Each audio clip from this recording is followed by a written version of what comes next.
you just put us on YouTube, Mary Beth? I did. We are now live streaming to YouTube. We currently have a quorum. Chairman Baker is going to be a little late to this meeting. So if we could get Vice Chairman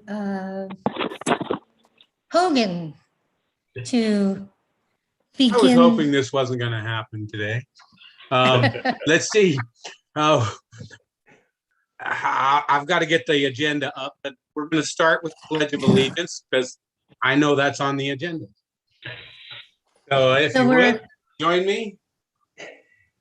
I pledge allegiance to the flag of the United States of America and to the republic for which it stands, one nation, under God, indivisible, with liberty and justice for all. Well, you know, the Pledge of Allegiance loses something on Zoom, that's for sure. So let's see, the first item is going to be adoption of the agenda. Going from memory here, let me reduce down and get to. Sir, could we back up one step and do a roll call, please? Oh, sure. Carol, if you would roll call for me. Okay. Us. Mike Hogan. Here. Russ Kelly. Here. Ed Horton. Here. Thor Ludi. Here. Tim Underko. Here. Auxiliary Matt Fox. Evan McKenzie. Here.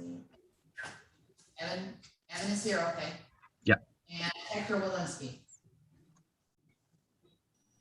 Hector is here. Okay, thank you. Matt Fox is also here as an attendee. Oh, I think Mary Beth's moving him. He just got promoted. Okay, so And Matt Fox is here too. I think it might have been muted earlier. Thank you, Matt. odd. Oh, here we go. All right. So the next item on our agenda, which I now have before me, is adoption of the agenda. Oh, I'm sorry. Committee comments for items not on the agenda. Do we have any? Okay, next would be public comments for items not on the agenda. So we do have a couple of attendees from the public in this meeting. And at this time, if you have any comments for items not on the agenda, please raise your hand.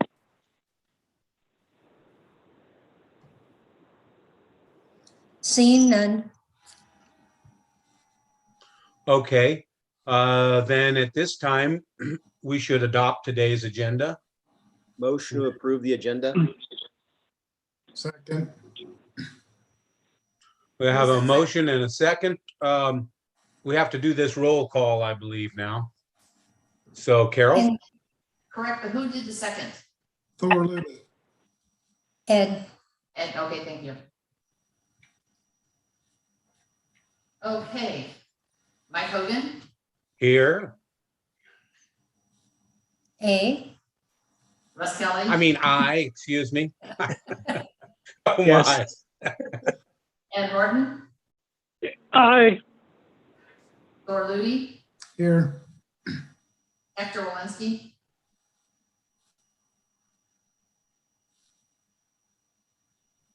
He's Hector, you muted. would need to unmute. But we got a wave. And Tim Underko. Aye. Okay, I'm here. Thank you, Hector. Welcome.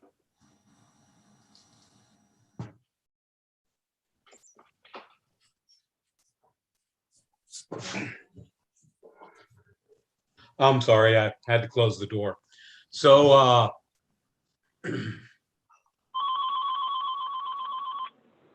public comment on today's consent agenda, which is the meeting minutes from June 2nd, 2021. And also on the consent agenda, a recap of the June meeting, comments received, and continued discussion of draft goals. So those last two items were committee matters. The consent agenda is just the approval of the minutes of June 2nd.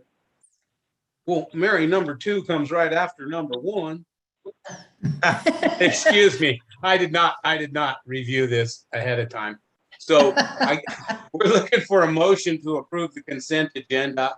Item 1, the minutes from June 2nd. Motion to approve. Second, I guess we do a roll call? second by Underko. Mike Hogan, Yes. Russ Kelly, Yes. Ed Horton, Yes. Thor Ludi, Yes. Hector Walensky, Yes. and Tim Underko. Aye. Thank you. Next are committee matters. There's a recap of the June meeting and the comments received. I tried to say something, but I was mute. Very quick. Yes, go ahead. Yeah, I don't know if this can be for circulation or not, but driving around, I see a lot of grass and dry trees next to the road and can catch fire with, the cars spark or whatever. And that could be a problem for circulation if they catch fire. We have some few routes that it could be a problem. I don't know if it's something we have to take in consideration as the owners or the city to take by clearing, so we can circulate. I don't know if it's part of this circulation or it's a totally different issue and for different meetings. I think it's a different, sorry, Mr. Chairman, I think it's a different issue, Hector, but I'll talk to the Public Works guys about that and see what we can get done. Thank you. Thank you, Hector. Or That is definitely an issue here in Loomis. Anything along the roads and the overhang. So then that was really part of the comment for items not on the agenda. Jumping around a little bit here. Mary, are you going to do a recap of the June meeting, or we'll just take what's attached to our agenda? I think Um, that's part of my presentation. Not to take your yes. job from you. And, I can- and before we begin, Thor Lud has his hand raised. Well, Mario might cover it, but at the last meeting, there was a little bit of a discussion on maintenance of roads, et cetera. And I think Mario was going to move the maintenance discussion to, I believe, utilities. I think that's what it was. I also provided to Mary Beth Sacramento County's trench ordinance for consideration. I think she sent it on to the new town engineer, maybe Sean, but I wanted to circle back on maintenance just for a little bit to make certain that we're capturing the entire maintenance scope. So I think it's more than just trench restoration and, maintenance of things after, like PG&E's putting in new gas lines, et cetera. I think the maintenance aspect expands to, developer installed roads. If we want to consider any sort of maintenance items within the developer agreements for maintenance of roads that they construct, including the landscape medians, curbs, gutters, sidewalks, asphalt, et cetera. And then a big, sort of a larger picture, and I don't remember, Mario, if this was in the previous discussion, was pavement maintenance on the roads that town of Loomis has jurisdiction over that developers were not involved in constructing.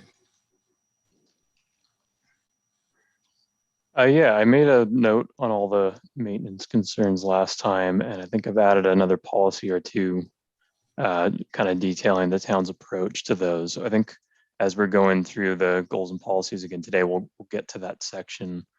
And maybe when we get there, you can see if you think the policies we've added are adequate to address the issues you've brought up, or if we need to flesh them out a little bit more to make sure that the town's always looking out for those issues.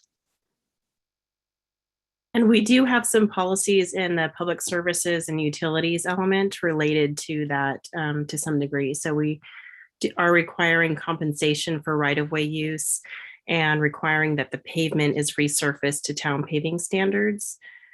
And then we also require that the town maintains the town's land development manual and construction standards to address right-of-way use and pavement repair following utility installations and any activities that occur.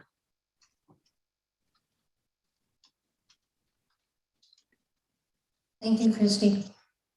So then we'll revisit this issue as we get to Mario's item, because I agree with Thor here, and there's a lot we need to do in the area of circulation of roads affected by maintenance. Yeah, that'll be one of the policies we go over. So we can decide at that time if we need to add additional language or policies to that. Great. Thanks, Thor. Thank you, Any Mario. other issues related to recap of the June meeting? No hands Okay. raised. No hands raised? Correct. Okay, well then we'll move on and continue our discussion of draft goals, objectives, policies, and implementation measures. And I believe that's your cue, Mario. Thank you, Mike. So I have just a very brief PowerPoint that we're going to start with. And then we're going to jump right back into the exercise we started in June. So can everybody see that first PowerPoint slide there? Okay. Yes. Yes. And so just once again, a brief recap of what we did in the June meeting. We went over all the comments on transportation that had been received up to that point, and we had started the discussion of revising the draft goals, objectives, policies, and implementation measures. And since the June meeting, we've received a number of additional comments on transportation from a number of sources.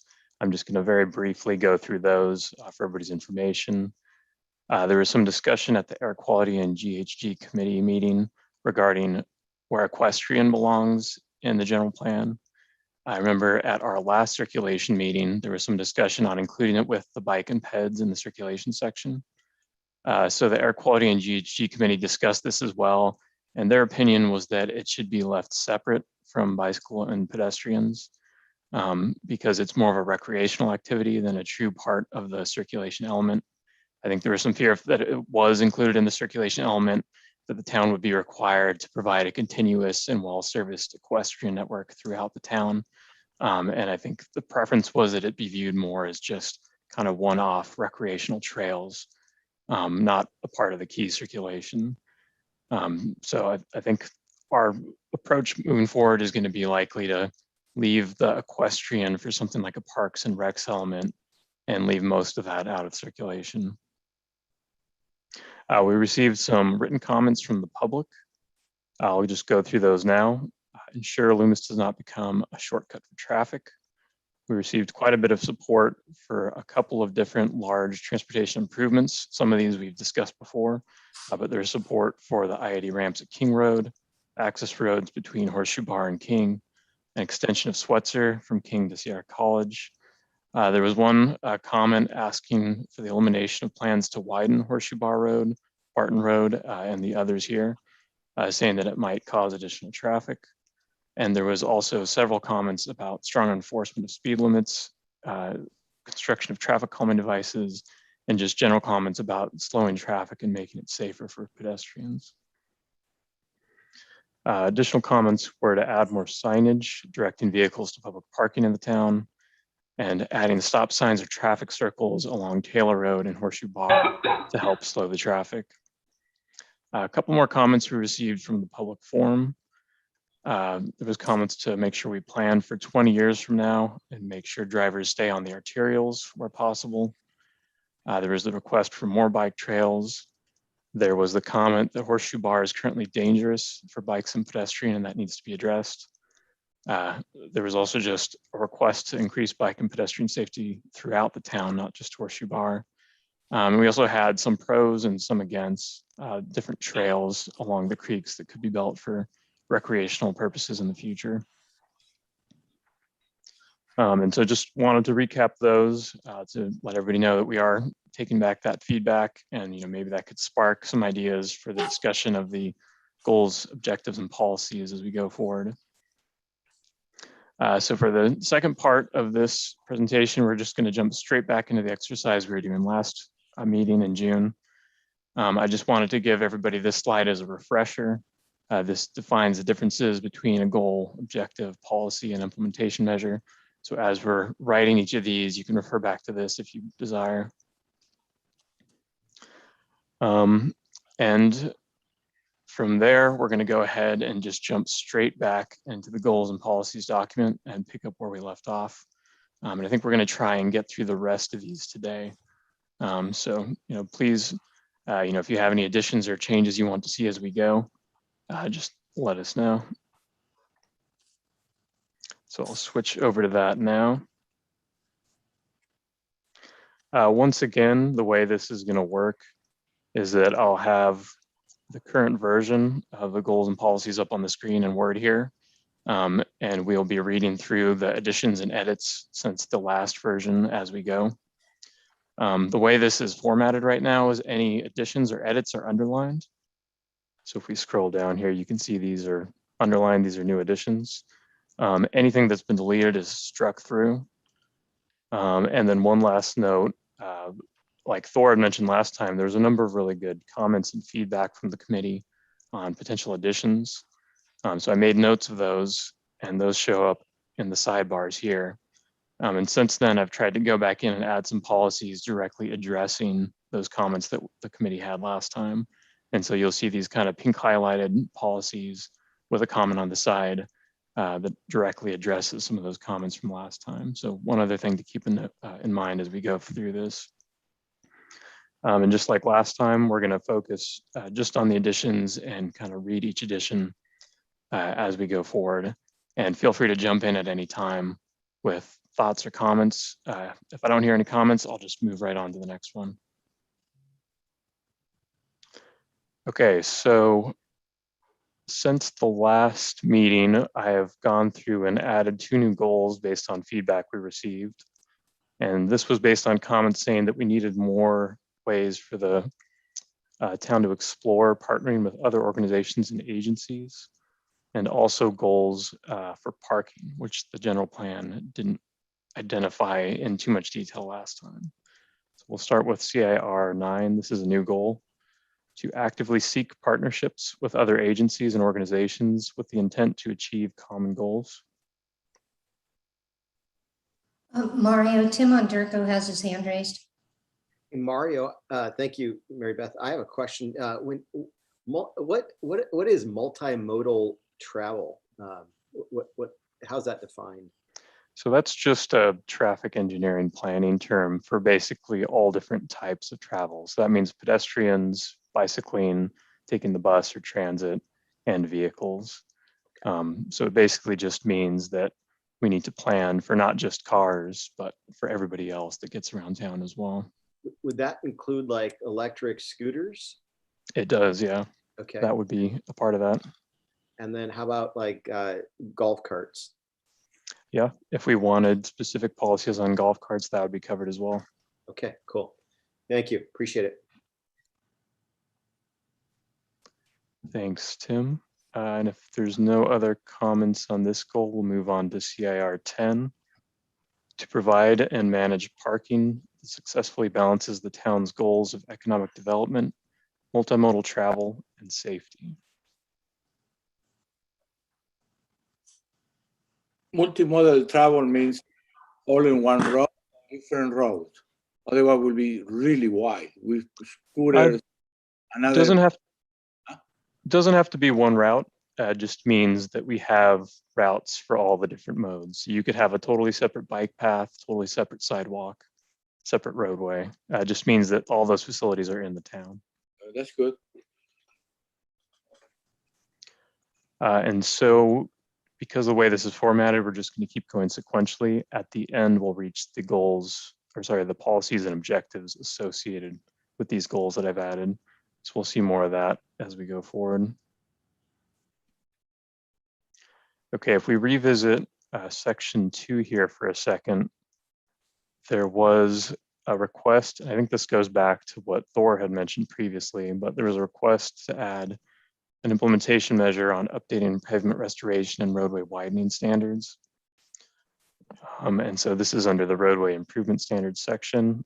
And so implementation measure 2112 says the town will maintain and update the pavement restoration and roadway widening standards.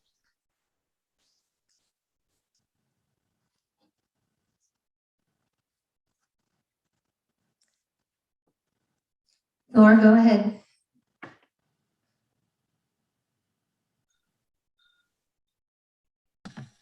Does pavement restoration include pavement rehabilitation? Yeah, I think I was saying restoration is a catch-all term, but we could change it to rehabilitation or something Well, else. I think it's probably two separate issues. One would be restoring pavement after, say,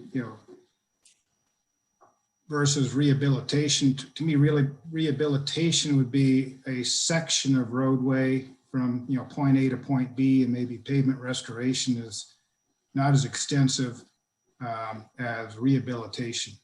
So I don't know if maybe rehabilitation is covered elsewhere, like under a pavement maintenance plan or type thing. Yeah, I'm not sure if the exact extents of the current pavement restoration and roadway widening standards, and if that's, the language here is based on the name that the town gave them previously, but that's definitely something I can double check and see if we need to adjust the language. I think it's kind of two separate issues, but. Russ Kelly wants to know if it includes potholes. Yeah, so I think potholes would fall under those standards. And, that's something, I don't think we'd get to that level of detail in the general plan, but when we're updating and maintaining the standards, that's something we'd want to be addressed in there. What rehabilitation means?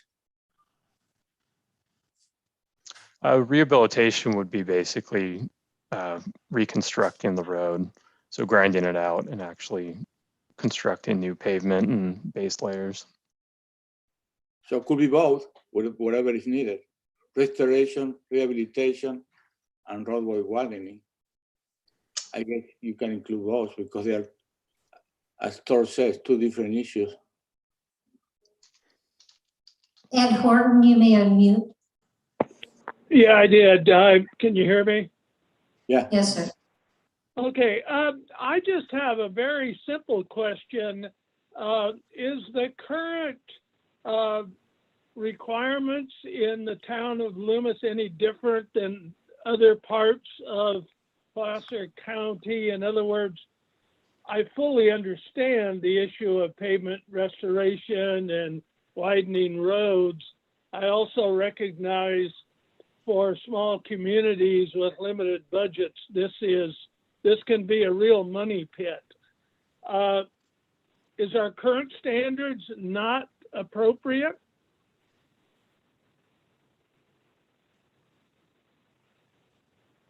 I think, that's a good question, and that's something that this implementation measure would have us do. It would have the town engineer go back and review all the standards, compare them to other Placer County agencies, and make sure it's adequate. But once again, I think the implementation measure is just making sure that process gets started, and we'd look into the details like that later on. Okay, thank you. Mike Did Hogan? the town get some money from the federal government? I mean, that's definitely something that the town can look into. There's various sources of money, grants and things. And I think there is another policy that encourages the town to go after those sorts of revenues. Yeah, you put it there. Yeah, Loomis is lax in my experience for the towns around us and the pavement restoration requirements.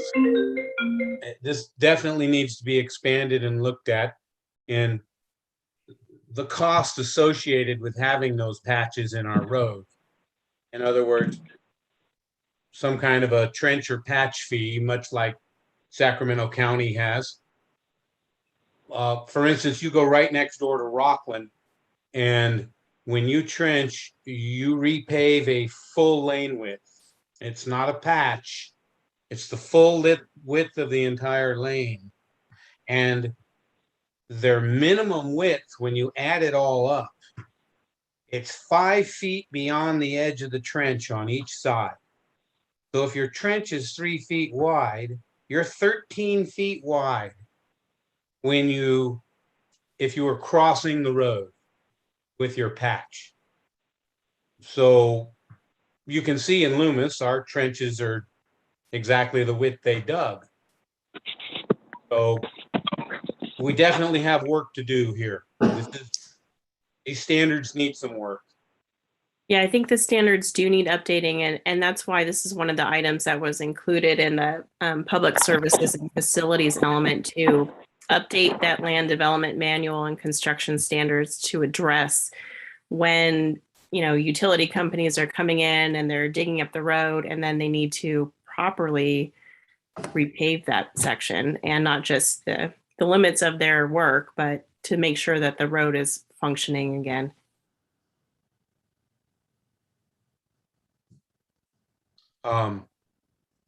Ed, your boys at PCWA are one of the worst.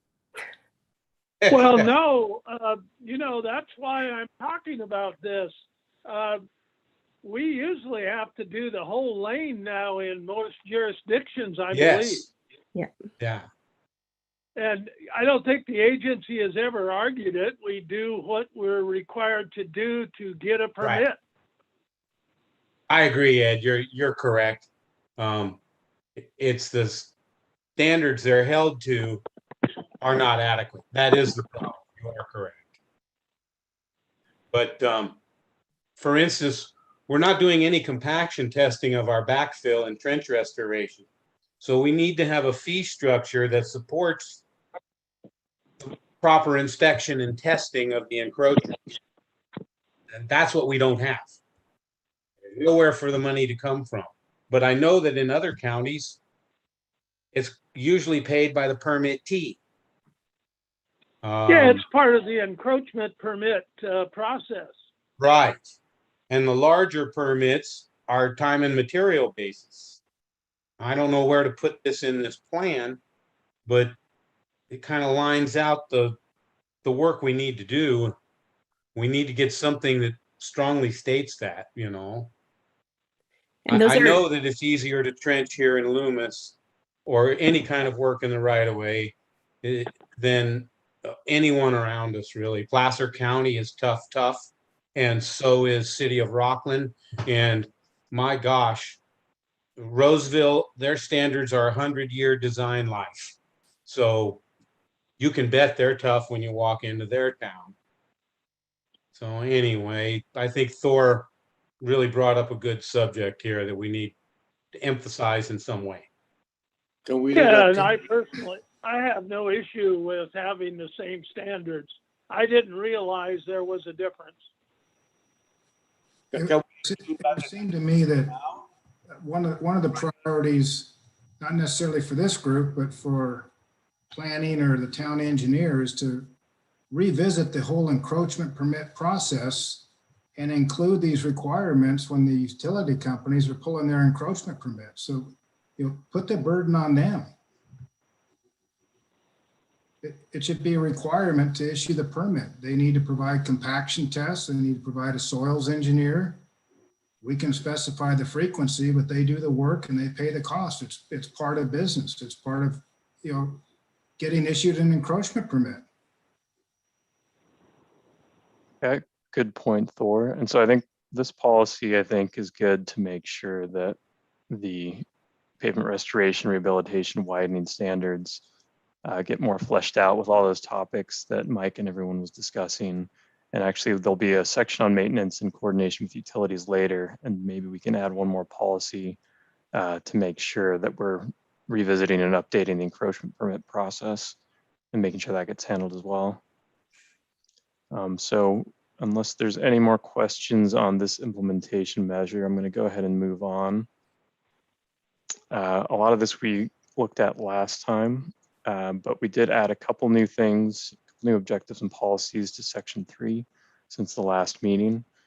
And this was specifically on the comments about adding policies regarding new transportation technologies and modes of travel. So the new objective CIR 3.3 is the town shall promote adoption of emerging technologies that would support the goals and policies of the general plan.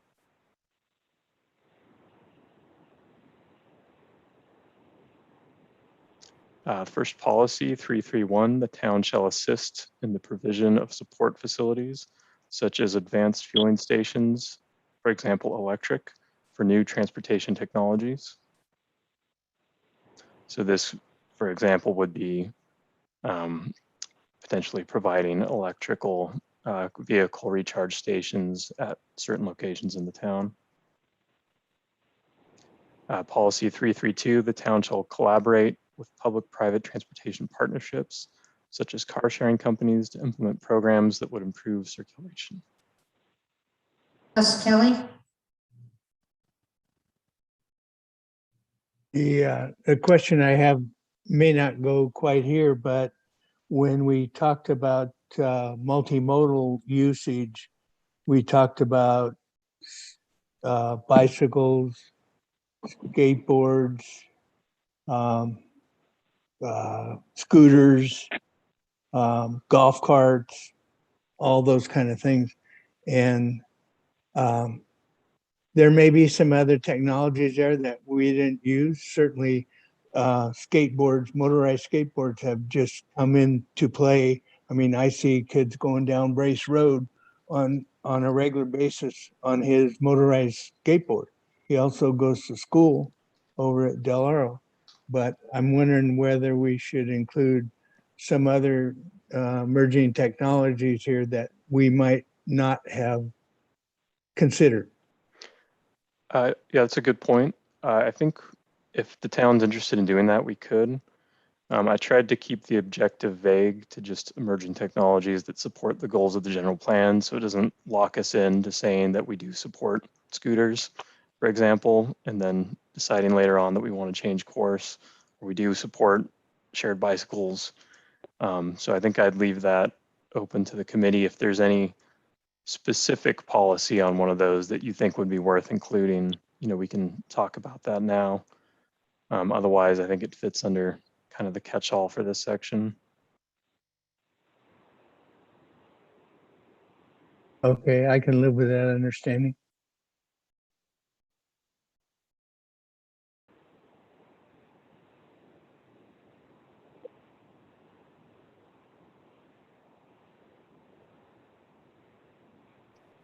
Okay.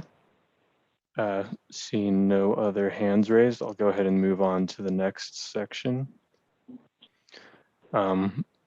This didn't end up in a change to the goals and policies, but just revisiting a topic we covered earlier. There was a comment about adding equestrian to the bike and pedestrian facility section. And like I had already discussed, I think we're leaning towards leaving that for something like a parks and recs element.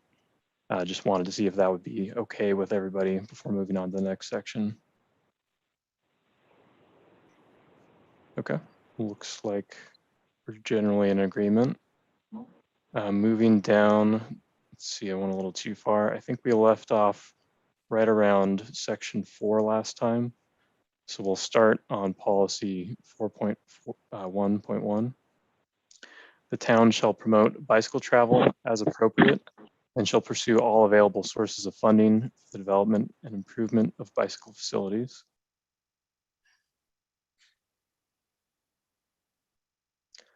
(4.1.2) bicycle facilities shall be identified, scheduled, and implemented in compliance with the town's current bicycle transportation plan and the trails master plan, as well as on other appropriate routes at the discretion of the town council.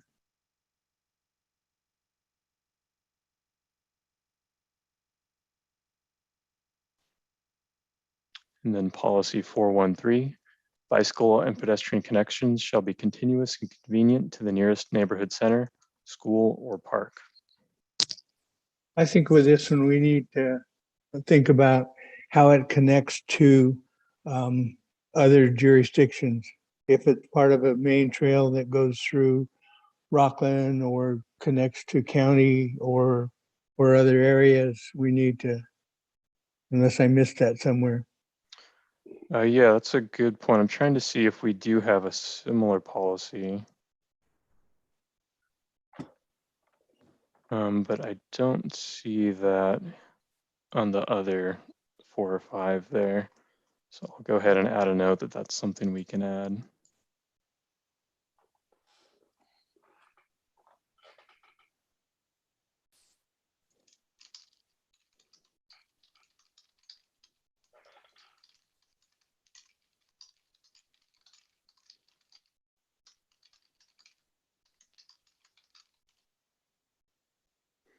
Okay, so that's something that we can add an additional policy on. But for now, we'll just go ahead and keep going to make sure we can get through all these. 414, orient development to encourage pedestrian and transit accessibility. Strategies include locating buildings and primary entrances adjacent to public streets and providing clear and direct pedestrian paths across parking areas and intersections.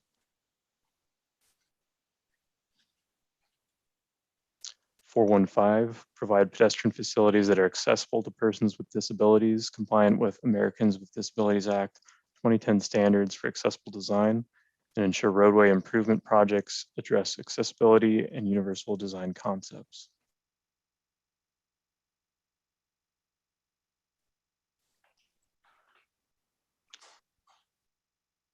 And 416 here, this is a brand new policy since the last meeting, addressing safe routes to school.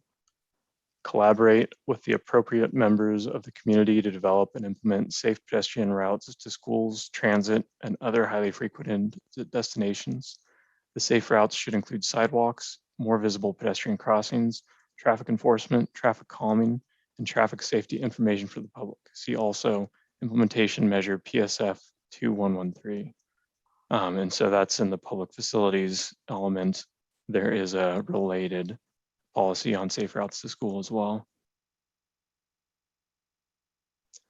And so Christy, question for you. Just wanted to make sure, do you feel this is a good addition to circulation as well, or does it overlap at all with that public services facilities corresponding policy? I'm muted. We talk about it in a number of locations. So I think it's appropriate here for sure. Mr. Hogan? We should stick just a couple words in there. We want to, the schools do not follow the town limits. So safe routes to school need to be coordinated with sometimes the county, sometimes Rockland. So just put a thing in there about collaborate with the appropriate members of the community and neighboring jurisdictions. Something there, real short. Ed Horton? Yeah, just as an example, I agree with that. I've had the experience with cooperating with Rockland for years related to PCWA in their Safe Walk to Schools program. They started it probably 25 years ago in the older part of Rockland, which of course the older part of Loomis looks very similar. And that program has been very successful, and there's also been funding at times. I think Rockland has always been the lead agency, but we have participated. So I encourage it to at least look into it and make it as a policy or a goal.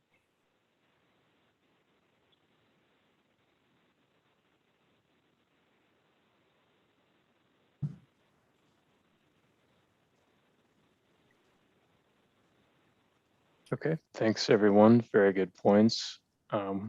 I made Sorry, a note. I Oh, think go how ahead. you have it worded complements what we have worded in the services element.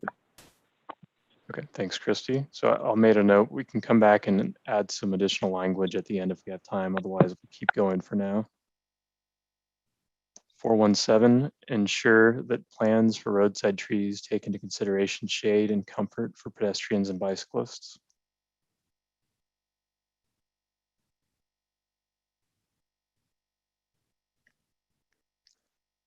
418, if recommended by the town engineer after review, and if determined to be feasible, the town should pursue the construction of a pedestrian bridge over Sierra College Boulevard to address safety impacts. The precise location of the crossing would be determined after further review.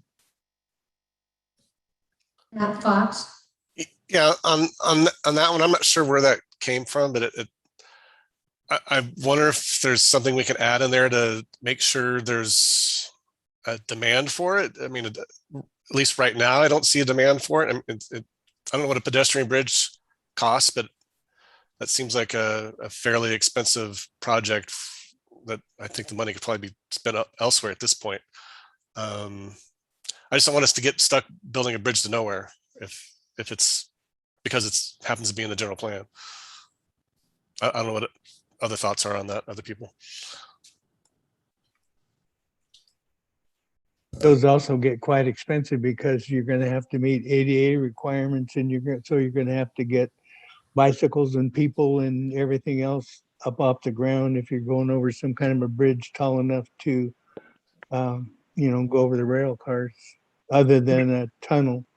So if we check something out, maybe we could include alternatives, but not, I have a problem with the bridge also. The cost is extreme. I don't know how many people will use it. Was that maybe put in there just in case we got some grant money somewhere along the way and we could use that towards one of those goals?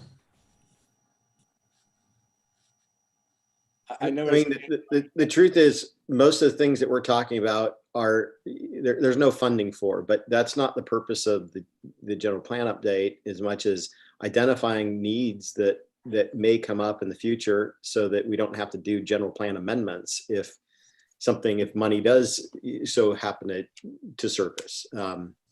So by excluding things like that, it's harder to get them in the event that we ever have funding available. But I agree with everyone's financial points. But the purpose of this is not really prioritizing funding. That's more of a job for council. That's my 2 cents.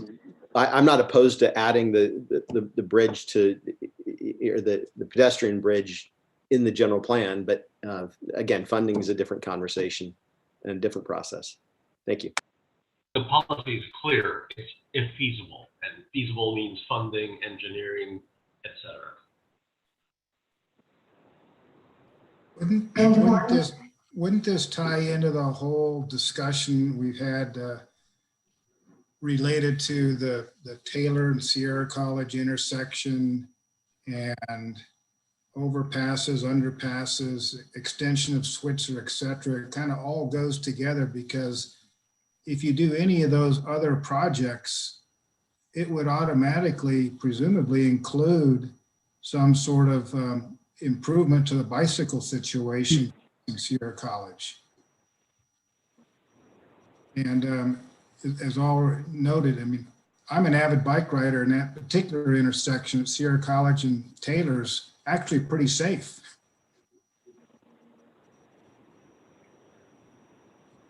But, it's fine to include it, but I think it goes to, as part of a future road project, I think you would incorporate improvements to the pedestrian crossing across Sierra College. Russ Kelly provided a comment in the chat. Why would you need a bridge when people can walk when there is no train? Yeah, I guess my issue would be that this is a very specific thing, which and we don't have, there's not a lot of specific things in here. So does that, it seems like I don't want us to get in the future and get in a position where, well, it's in our general plan, therefore we got to look at doing it, even though it might not make sense, when you look at the bigger picture of what's needed for the whole town. But it's just a comment I've got.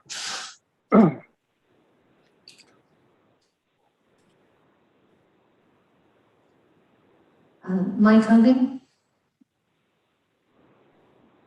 You're muted. Okay, hello, you hear me now? Yes, sir. So, my thought here is that this is probably pie in the sky. It's not going to happen in my lifetime, but if the opportunity comes along, we kind of want to have the environmental groundwork done so that, oh yeah, well, of course you put in a pedestrian bridge with your overpass. It's been part of our plan since Mike Hogan was here. So I don't know. What do you think, Mario? Is that correct? I mean, are we laying the environmental documentation groundwork that we would need?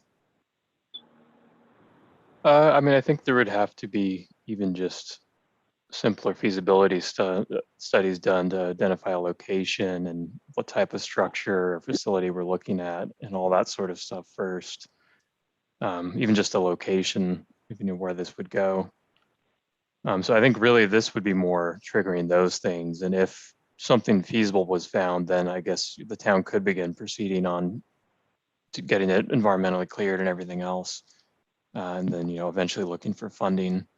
But it would be, I would imagine, a very long-term process. Very much so. Town Manager Rebay. I was just going to kind of go back to what Matt said. I'm not sure why.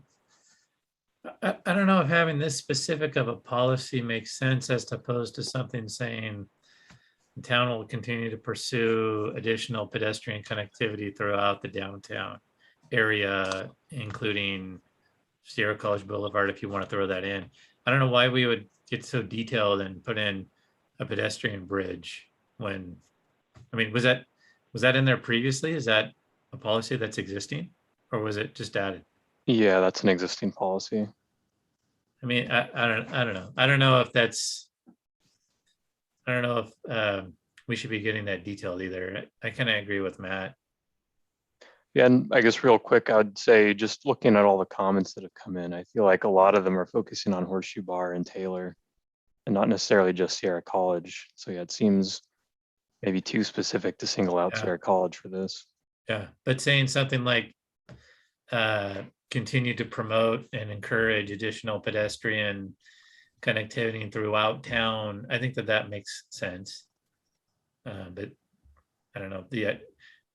I also don't really know where, like, what would be the point of a pedestrian bridge? What would you connect at this point? I mean, I guess maybe 20 years down the road, that might be something, but even then, I don't know, a pedestrian bridge would be the way to connect it as opposed to a signalized intersection with a, crosswalks or something. So, yeah, I guess. I agree with Sean. I mean, frankly, I'd be interested in seeing a bridge over Interstate 80 before over Sierra College pedestrian bridge. So I think the way Sean's worded it, improved connectivity captures everything, whether it's over Sierra College or over Interstate 80 or. Right. Because if it turns out that the place for us to really focus our pedestrian connectivity is on Sierra College, that the policy that I just laid out doesn't preclude putting a pedestrian bridge over it. But the policy, the way it is worded now, makes it seem like that's what we're looking to do, as opposed to putting a crosswalk or whatever is the better way to do that. So I don't know, it's just my 2 cents. And Horton? Yeah, can you hear me? Yes, sir.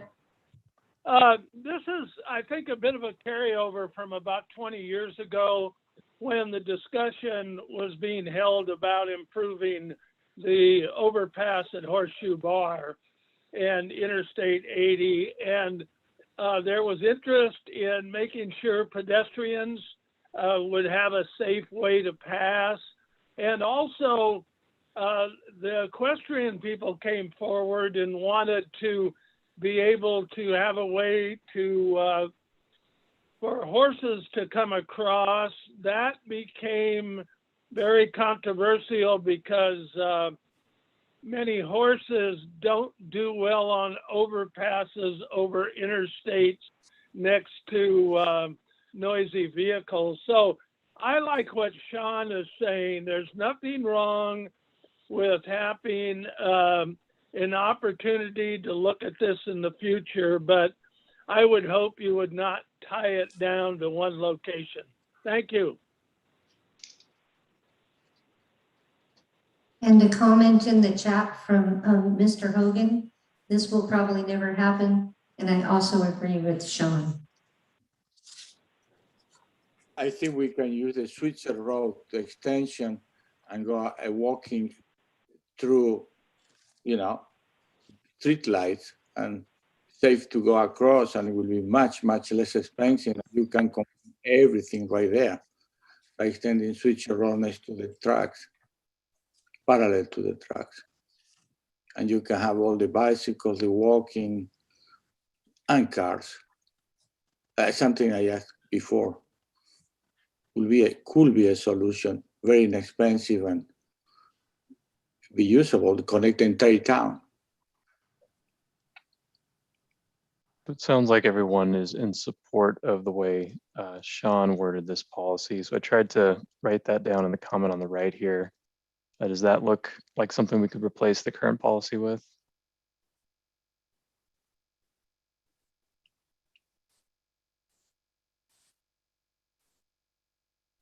That looks good to me. Yeah, I agree. That's good. Let's go. I agree. Agree.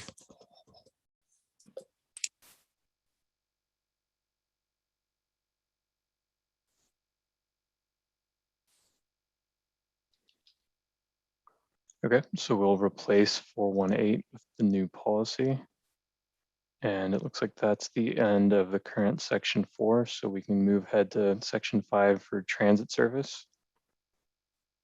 Objective 5.1, the town will promote and support a safe, efficient, and coordinated public transit system that meets residents' needs, reduces congestion, improves the environment, and helps provide a viable non-automotive means of transportation in and through the town of Loomis.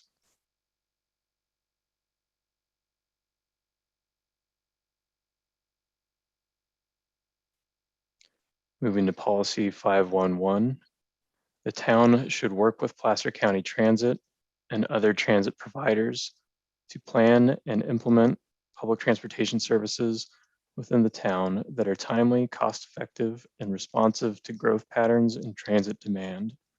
Part A, transit routes should conform to plans established by Placer County Transit and should generally coincide with major destinations for employment and shopping, locations of major institutions, concentrations of multifamily housing, and locations of other land uses likely to attract public transit ridership.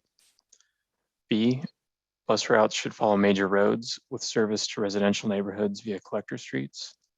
C, public stops should be located in conformance with the applicable policies of Placer County Transit.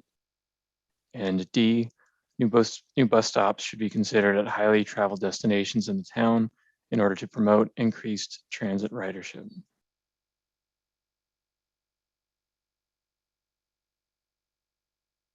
So that was a long one there, but any thoughts on any of those pieces? The last one, number D, the stop will stop the flow of traffic for large buses. It could be a designated areas outside the main street. I think when the stops would be investigated, they'd look for either areas where there's already sufficient storage, or they could potentially consider building a bus pull out so that the bus could pull out of the through lanes. So those would generally be considered on a case-by-case basis as people were considering new stops.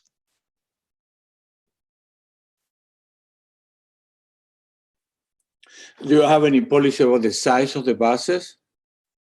For how many people? Like say 10. I believe that would probably be a Placer County Transit policy. So we'd more than likely leave that up to them. And I'd imagine they would probably size it based on their standards and their anticipated demand for the route.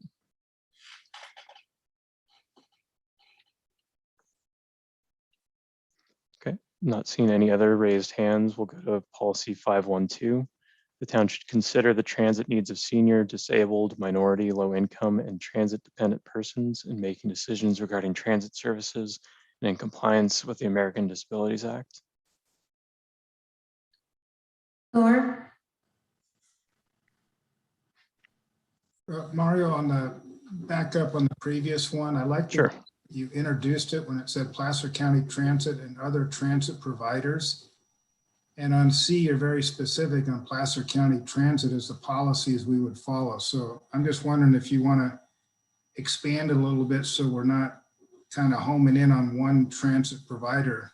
You covered it in the first sentence, but I'm wondering, will it always be Placer County Transit, or will other transit providers, move into the area? So the opening sentence gives you a little bit of latitude, but C kind of narrows it down to one provider. Those are the policies we're going to follow.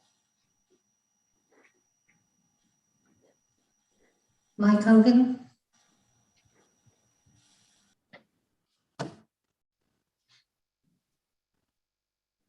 you're muted, sir.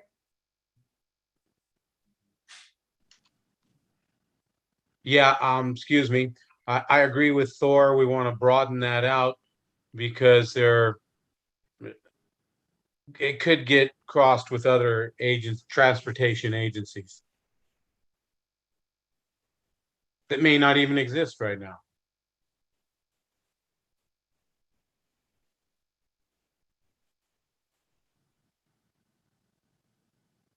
Now, so you can add now and the future. The existing ones are in the new ones in the future. Because technology is changing too. Could we say drive buses? Who knows? Okay, so I tried to add some language there capturing the comments. What are the committee's thoughts on that addition?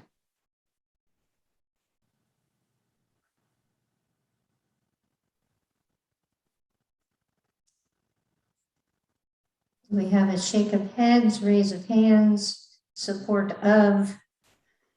Okay. Yes. Okay, good. Thank you. Couple nods, yes, looks like. Yes. So we'll go ahead and move back down to the next policy. We had read 512 about American Disabilities Act. And we'll go ahead and read 513 now as well. The town should support efforts to provide demand responsive service such as paratransit and other transportation services for those unable to use conventional transit.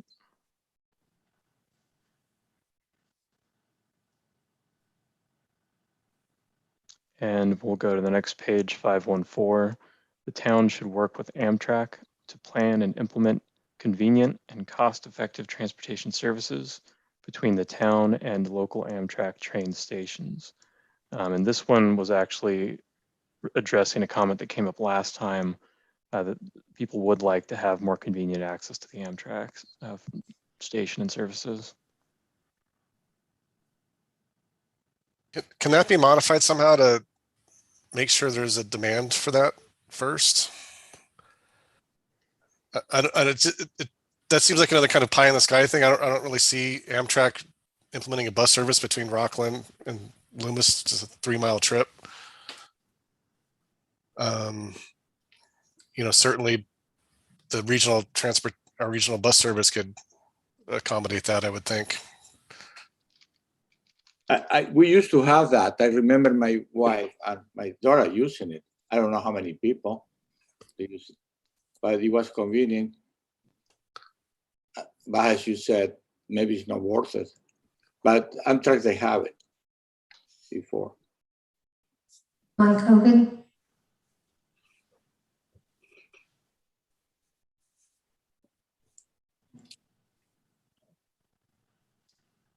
You unmuted and remuted. Sorry, I thought I did unmute, excuse me. The buses are stopping in Rockland many times during the day. I think we eliminate one of those stops in Rockland and come here. That would be the, whatever, the implementation, so. I do think we should look into this, because people are driving to Rockland and getting on the bus and going down to Roseville where the Amtrak train stops much more often, not Amtrak, the other train services stop more often. I just want to get in on one of their stops. Don't we have an early morning and evening stop? Yeah, Currently. that's, what is that? The Placer commuter? Is that right, Russ? Yeah, I think so. It's and mostly it just goes to Sacramento and it gets you in there very early and gets you out very late. Right. So, I don't know. I just think we spent all that money on the Rockland train station and it took away services from Loomis when that was done. Now people from Loomis will drive to Rockland to get on the train and get on the bus. I've picked my younger brother up from an Amtrak bus there in Rockland. And I want that Amtrak to once in a while stop here, that's all. And I think we've got that. Investigate the need. See, there's more than Amtrak once again, though, Mario. There's a Placer commuter. And there's the Amtrak bus and the Amtrak train. I think they're both the same organization. So can we generalize it once again, instead of specifically working with Amtrak, work with available agencies, something like that? Yeah, just make it more generic, and the town should look at Yes. options for connecting our mass transit to the train system. Or yeah, any available system, sure. How do you investigate the need? Surveys usually. Yeah. Okay. I mean, I've gotten them from some website, some Placer County deal I'm on. Would you use this? I just think the initial language, the town calls Amtrak, Amtrak's going to say, yeah, we looked into that, doesn't make sense. And then it's like, okay, Yeah. that's it, end of story. But if we make it more generic, it's like, okay, if something comes up, or, there's another bus service that happens to work better, then. Yes. Mhm. That same thing, we've done this several times. We're trying to be more general, I guess. I think that's good.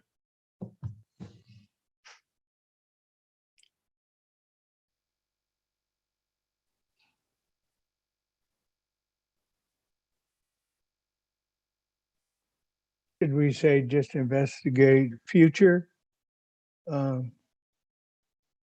uses of rail systems or transportation? About after transportation services, say including rail. 2 words. Does that work?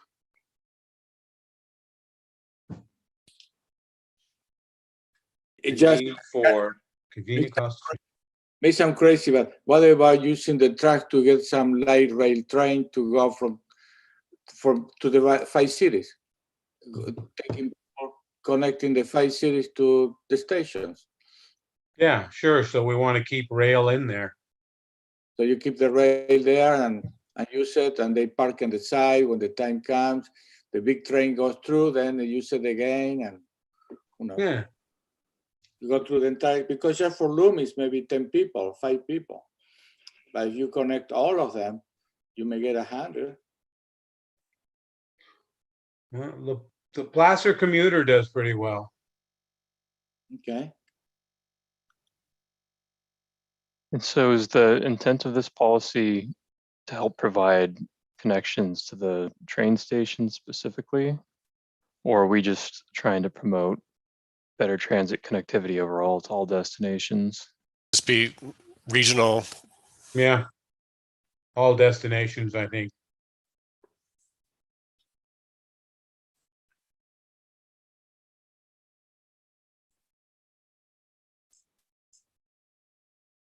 To multiple locations.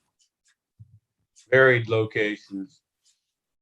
Yeah, this bring back the idea of the 5 cities, they need to communicate more and work together in some issues, especially circulation and transportation.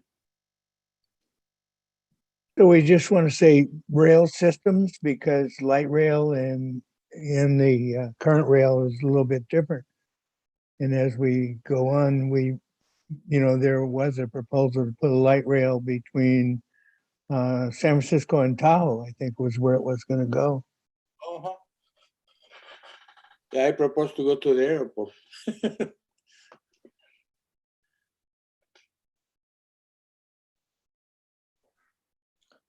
Okay, so I edited the language here and it's a little bit hard to read. Let me switch it over really quick so we can see it better.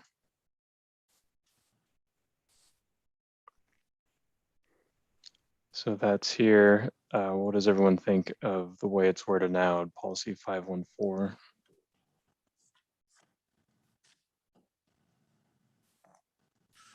Maybe add the word connections.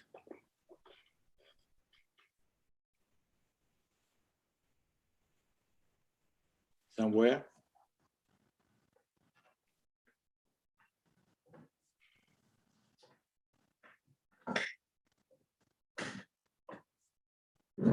Right after convenient, that might fit in, Mario. Convenient connections right there, you think? Yeah.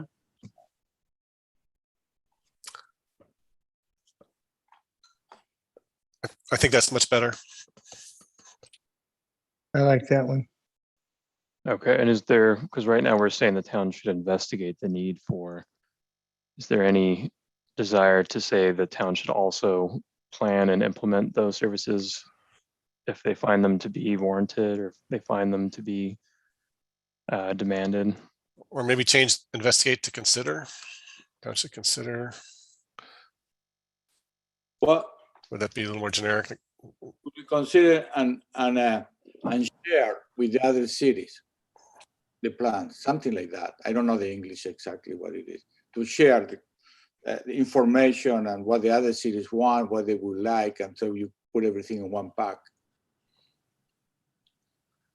I think you can delete the need for and just go, the town should consider convenient connections and cost-effective transportation services, including rail to major locations throughout the area. Yeah, that's good. Okay. That works. Or, oh, you're taking care of it.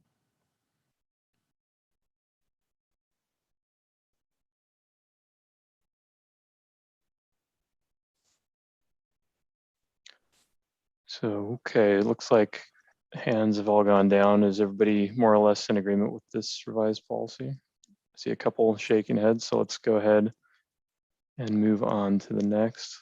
I'll go ahead and switch it back so we can see what we've marked up. So moving on to section 6, neighborhood environment. Objective 6.1, the town will promote implementation of traffic calming features and other improvements which would discourage non-local traffic on residential streets.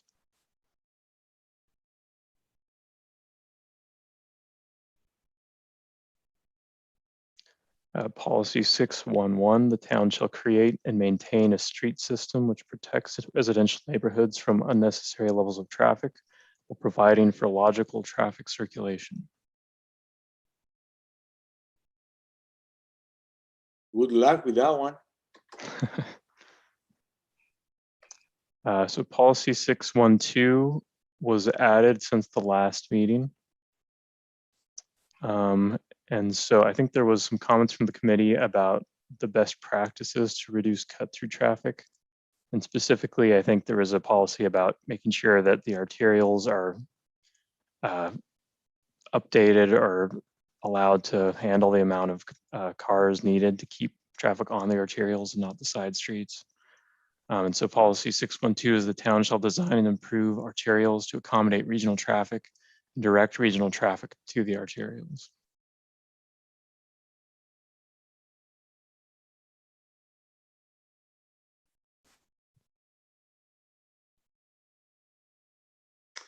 I kind of see the last three objectives, I mean, the last three policies there as contradicting each other. Kind of, I was seeing the same. Yeah, I mean, traffic calming, you go to downtown Sacramento, they eliminated one-way streets to calm the traffic down in the neighborhoods. And it's a lot better for the neighbors, but you know, a one-way street, it's something like a 3-to-1. It takes like 3 times the cars of a two-way street. So traffic calming kind of contradicts with the arterial and protecting the residential neighborhoods. It's often a better policy to spread your traffic out than to concentrate the traffic all on these arterials. But I do think the way to accomplish it is to improve the arterials. I agree, because it's very difficult. The neighborhoods are very small, very quiet. They have no connection. They stop somewhere and there's nowhere to go through. It's like, yeah, it's almost impossible. And it's so small. Yeah. Too much money for this small area. And then, but I mean, I'm sure there's people that support 2 out of 3 of these goals. So I don't know that we should take them away. Probably how meet some desires there of the general population. It seems to me that 6.1.1 is addressing residential streets and 6.1.2 is addressing arterial streets, kind of 2 separate things. And 6.1.3, it looks like it addresses future streets. there are no future streets. It's all taken. We have 6.13. I'll just read it real quick. The town shall design streets and approve development in such a manner as to prevent and eliminate high traffic flows and parking problems within residential neighborhoods. So this isn't necessarily new streets. It could also be widened streets or redesigned streets with new development. But I think that's a good point, Thor, where the traffic calming features would be built on the residential and the low speed streets that we want to keep the through traffic out of. And the big arterials and collectors can be upgraded, potentially widened, wider lanes, more lanes to make sure that that's where the cars are staying. And then similarly, there could also be signage or other things for people that aren't familiar with the area, trying to direct them to take the correct routes through town and keep them out of the residential areas. I think by the time you go in and out in the residential, you are within Sierra College. From one point to another, it's too small. What is 2 miles, 1 mile altogether? It's not We do end up with traffic calming on arterial streets where we put the pedestrian pop outs in and we put crosswalks at every single block downtown. And that was done for traffic calming. That's my point. It's a contradiction. It's got to be balanced. That's all. We've got to balance. Got to make a balance. I think you can leave it there. So when the time comes, they will see, oh, what we're doing here. Yeah. Just go over. All the goals, all of those need to be considered. They need to be balanced. Yeah, put it there and see what happens, if it happens. So was there any, suggestions for edits, or it sounds like we'll leave them all in and just let people consider them each individually as we move forward? I will leave it there. Yep. Okay. Moving on to 614, the town shall promote the development of a circulation system that preserves the historic nature and character of neighborhoods and districts and reinforces neighborhood identity and integrity. Like what? Curves? Don't put any curves so the cars go straight into the sidewalk or whatever it is and park there. Or putting by putting curves, you limit the way people can park, and you take away the old town look. Yeah, I think it would depend on the location, but it's more about the look of the streets than anything else. Making sure that No curves. the sidewalks, the street lamps, everything else that's getting put in is consistent with the current look of the town. There's nothing new and different that's going to change everything. Yeah. 615, the new local streets shall be designed to promote the interconnection of residential neighborhoods while simultaneously discouraging through traffic within residential neighborhoods. So here again, you have a contradiction with one of those at the beginning. And one of them, they said, we should encourage people to go to the site safely, blah, blah, and here is discouraging to traffic between the neighborhood. It's like, it's the same before, it's a contradiction. And Absolutely, it's a contradiction because we've had the situation many times on the planning commission where the roads are not a cul-de-sac, they dead end. They put up a barricade. That road is obviously intended to be extended in the future.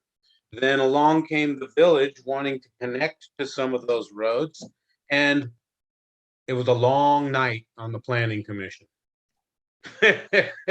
You know, I mean, obviously the road was intended to be connected. It doesn't have a cul-de-sac, but then when you go to implement, you're putting traffic in that neighborhood. So this is a contradiction. it is. Contradicting ourselves, really. I would take the whole thing away, in my opinion, because you have the same thing above, and the 1, 2, or 3, I don't know exactly which. I said in English redundancies.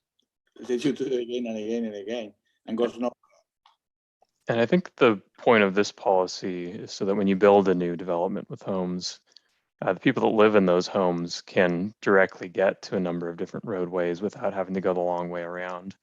So if you make development on the north, kind of the northern quadrant of the Horseshoe Bar interchange, you know, they can get directly to King, they can get directly to Horseshoe Bar, they could get directly to Taylor, instead of having just one access point where they're cut off from the rest of the town. That's kind of how I read that. So we're not talking about people cutting through the neighborhoods to get to those places, but the residents having access to a couple different roadways at least.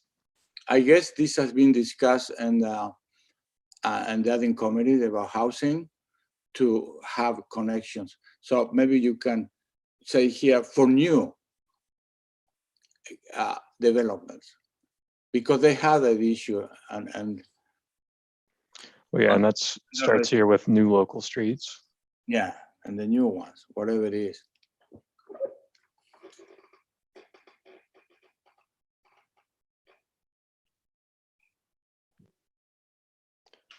So Like 6.1.1 covers almost everything that's in 6.1.5.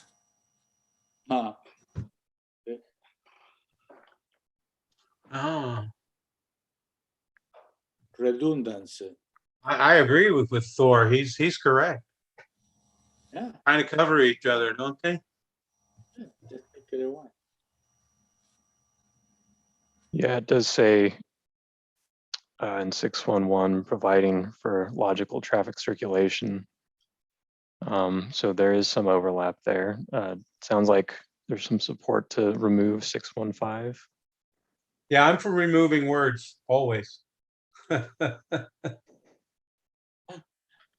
problem. Okay.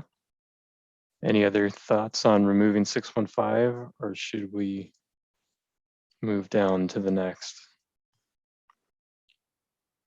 Okay, not seeing any other hands raised or comments. Let's go ahead and move 616, I guess will now become our new 615. The town of Loomis shall establish and maintain a procedure through which local residents can receive assistance in managing and reducing traffic flows through the residential neighborhoods. Such assistance could be technical, the provision of equipment such as signs, and the labor needed to install such equipment, or the provision of enhanced police traffic enforcement in neighborhoods. The town could also participate in modifying the existing street system to reduce or eliminate through traffic intrusion into residential neighborhoods. Such modifications could include installation of speed humps, traffic diverters, traffic circles, or a variety of other techniques. Based on the identified need and available financing, priorities will be established and an appropriate level of resources, including staff time, equipment, and physical improvements, will be committed by the town. I think all this have been taken care of before. That's Above. awful. This Somehow, is a long paragraph with a lot of details. Like you don't necessarily have, you just say appropriate level of resources. Should be apparent that that includes all of the staff time, equipment, physical improvements. I don't know. We could whack this back, don't you think, Mario? Yeah, and so it sounds like we're saying kind of that first sentence is the main point here. Yeah. yeah. We don't tell them how to Local do it. residents can receive assistance. Thank you, Mike. Mario, listen to you.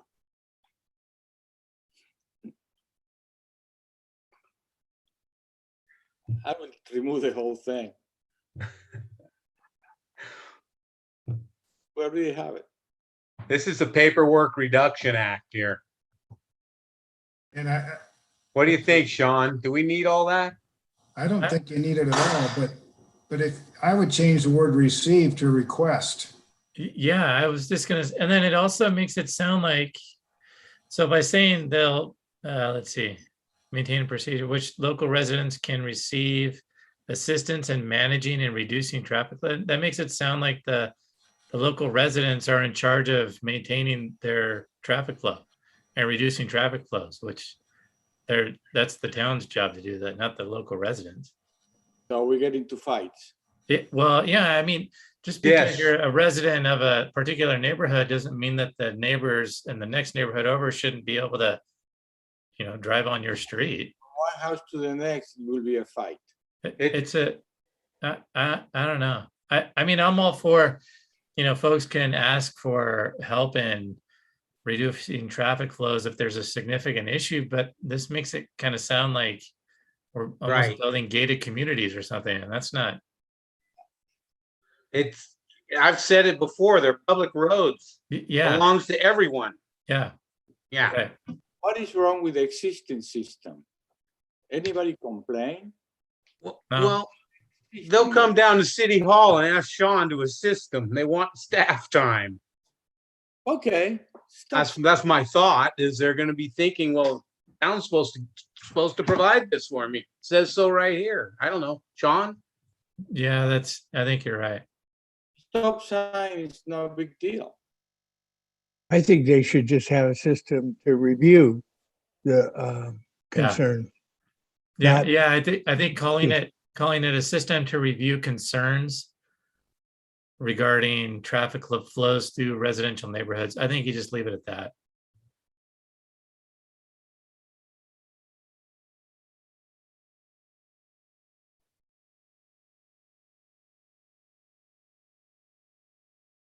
Yeah. I think that's much better. Yeah, I would like a stop. Does it? We're saving trees today. I was thinking the same, saving paper. It was a long-winded existing policy.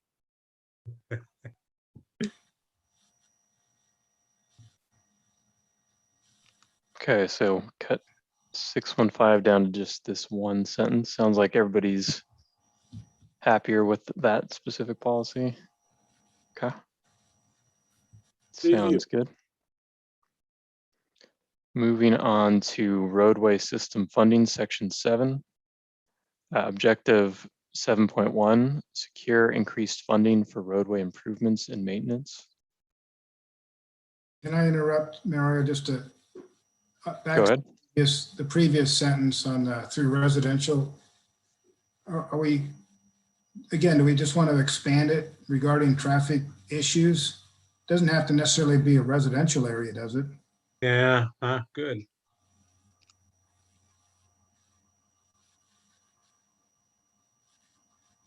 I don't know if anybody's been over by Chick-fil-A at lunchtime, but have you seen the traffic backing up on Sierra College these days? At lunchtime, I think Rockland's got a huge problem over there. You can't even get into that shopping center at lunchtime. Don't go. It's okay. Eat at home. Good point. So it looks like we're gonna say just traffic flows through the town, just leave it open to anywhere. Well, within the town.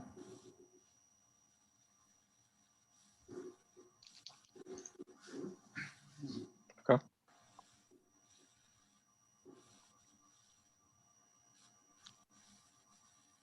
See, going back to section 7, policy 711, the town shall aggressively pursue state and federal funding to implement primary elements of the town circulation plan. Yeah, that's what we talked before. Policy 712. Oh, go ahead, Hector. This is exactly what we were talking before, how we get more money. And here it is.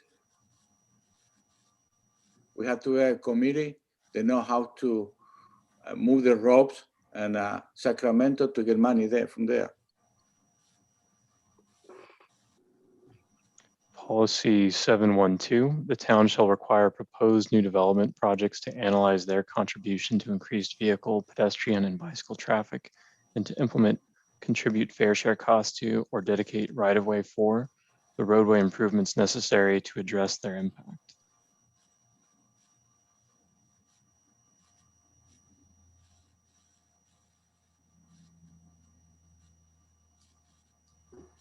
Okay, 713, the town shall assess fees on new development sufficient to cover the fair share portion of development's cumulative impacts on the local and regional transportation system. The cost of all on-site roadways within new development projects is the responsibility of the developer.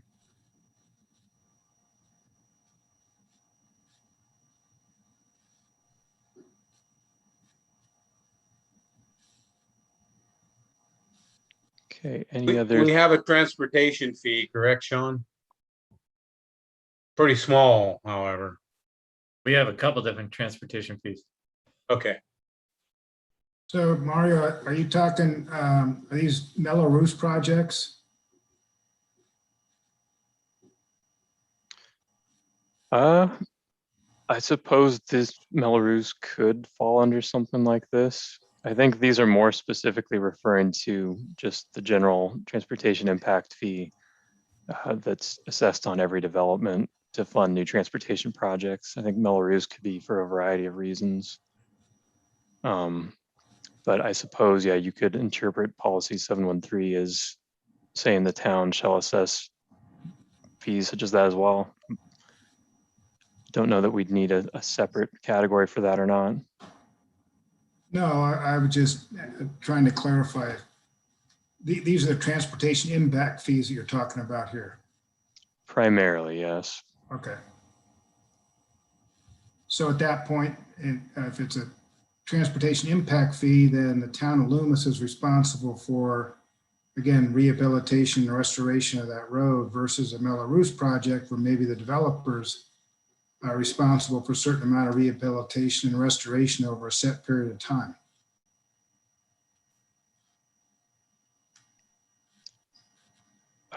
Well, I think generally, and maybe this is a question for Sean, but as long as it's a public road, typically the town would be responsible for maintenance, rehabilitation. Generally, I would imagine, unless there's some other agreement in place, it would typically only be private roads that the developer or the owner would have to maintain. We actually have maintenance districts for most of our projects now where those, the money that's paid for through the property taxes is used to maintain the road. So it takes a while for that to build up to the point where we can actually do much with it. But it's basically like a Mello-Roos light. It's not an actual Mello or CFD or anything like that. It's pretty small. And the thing that's been really frustrating is that there's no kind of continuity on what each one is. They're all different. And some of them pay for a lot and some of them don't pay for hardly anything. And some of them include more stuff and some of them don't. It'd be good if we could come up with a standardized like maintenance district template or something like that to apply. I don't think that that's something that would be part of this, but it's a little bit germane to the discussion. Can I add something? When they do large developments, a lot of trucks of any kind, they destroy the roads getting to that development. So I know the developer will say, why shall I pay for the other? Everybody is using it. But maybe we can pressure a little bit. The federal government is, the local government is imposing us to have 300 more houses, to say, okay, but you also have to give us money to restore or whatever, or maintain the roads. After you finish the job, we see the impact, the damage that they cause with the big trucks, and the federal government shall give us the money to repair the roads. You got the point? Okay, so the cost is such a price where they have to pay 90%, because it wouldn't be for that big development, the road will be okay. It will be a normal wear and tear, but this is abnormal wear and tear. Yeah, whenever a development is coming in, if they're using town roads to get the development and negatively impacting the road from the construction traffic, those developers are required to pay for fixing that problem. So if they tear up a road by bringing heavy trucks through there specifically for that subdivision or whatever it is, they do pay for that. They do pay to get that fixed. It's part of the encroachment permit that we issue them in order to connect to the road system, basically. It's cool. Good. Yeah. I think I'm wondering on 7.1.3 if there is a need to put something about CFDs or Mello-Roos or something. I don't know what the wording would be for that, but the way that this reads is it basically says that they pay their fees and then it's all good, and that's not the way that we do it. Let's see if I can figure out something to. What you're saying is that the fee sometimes is not enough. Yeah, I mean, so for example, the Taylor Road mixed use project that's being built right now off of Taylor Road, they have not only paid fees, but they also have a CFD. Well, it's a maintenance district that's been set up to maintain their roadway network basically in perpetuity. So that's a piece. That's a tax basically that's on their property tax bill that they pay, that we then turn around, keep in a fund, and then use to fix their road down the road. So that needs to be captured somehow. I'm not really sure what that is. And we don't call them CFDs or Mello-Roos. We call them maintenance districts. But that way, what it does is it prevents anybody from other parts of town paying to basically fix this neighborhood's road. Even though it's a public road and they can drive on it, the fact is that they usually don't. So I don't know what the way to. I need to kind of think about that and noodle on it with Mario, and I think the comment that Mario has there probably captures it. We'll figure out a way to word it and bring it back. We should. Or depending on where we're at with this meeting, if we're not coming back, then just maybe give Mario and I authority to come up with the language and add it in. I was going to say that. It will take a long time to figure it out. Yeah, right. Does that all make sense though? Like, I mean, the no, what I'm talking about, right? And also what you mentioned earlier, John, about we have all these districts, one covers this and one covers that. We need to standardize the services included in the districts. Yeah, right. Yeah. I mean, the easy way to do it would be to just require all new development to be required to enter into a Mello-Roos district for the infrastructure, building of the infrastructure and long-term maintenance of the roads in that district. I don't know how that language is to be written. So if you all are okay with just letting Mario and I kind of figure it out and add it in, plus talking about the standardized format, that we could do that. Yeah, do it quietly. Yeah. Yeah. All right. So we'll revisit this policy later. Let's go to the roadway maintenance section. And I think we did add, this is going back to the topic Thor brought up at the beginning. So we did add one new one at the end, but I'll start from the beginning. Objective 8.1, the town shall ensure that the transportation system continues to provide safe, efficient, and convenient access to its residents. Policy 8.1.1, the town shall provide dependable and adequate resources to maintain and repair the existing system of roads and bridges according to priorities established on an annual basis. 8.1.2, the town shall work with the Placer County Transportation Planning Agency, PCTPA, to ensure that the PCTPA's regional transportation plan is coordinated with the town's capital improvement plan. This coordination will allow access to federal and state funds where possible for road maintenance and improvements. 8.1.3, prior to acceptance of new local streets by the town, provisions shall be made for the ongoing maintenance of those facilities. Such provisions could include the establishment of a maintenance district covering the specific roadways identified, or assumption of all maintenance responsibilities by the pertinent homeowners association or other approved organization. This is part of what you have to discuss. Yeah, so it looks like 8.1.3 addresses a little bit of what we were talking about back up at 7.1.3. So we'll have to think about which additional pieces of that we need to include. Yeah, I would say you guys consolidate and reorganize those two statements into one. What do you think? Yeah, makes sense.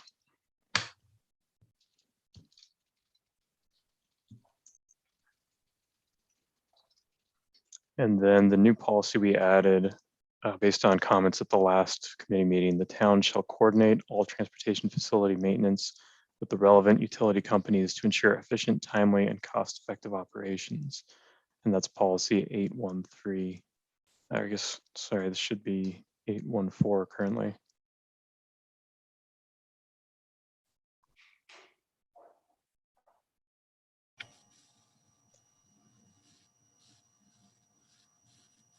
So I think there was some discussion earlier about different things that the town needs to make sure gets done. Making sure that the utilities are responsible for certain types of maintenance or roadway rehabilitation after their work is done. I would imagine this could be potentially where something like that goes. So is there, I guess, a specific topic somebody thinks we need to add a policy on here? I don't know if it's a policy, but the town really needs to establish, a trench restoration policy within its standards and its encroachment permit. And, I sent, I think, Mike and Mary Beth, and I don't remember who else, Sacramento counties as a template to at least a starting point. But I don't know if it's really part of the general plan update. To me, it's just more of a task that really needs to be done, and the sooner the better. So would something like that fit as an implementation measure, or is that just, like you said, something we need to keep on our radar? I think we could have an implementation measure to for the town to establish those protocols. Okay. So.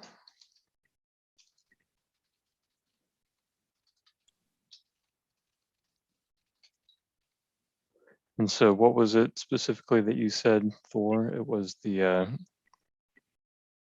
Well, I think they need to establish the protocols, is what someone said, but trench restoration policy. And I think, as I put in that email that I sent to Mary Beth, sometimes you got to be careful when you establish these policies, because they apply not only to utilities, but they would apply to Town of Loomis's own work as well. Yeah. So you just have to be careful and aware of, and when you establish a trench restoration policy, you should be targeting, in all fairness, any trench that's dug within the county right of way, within a roadway. That could cost the Town of Loomis, money. It's really the right thing to do.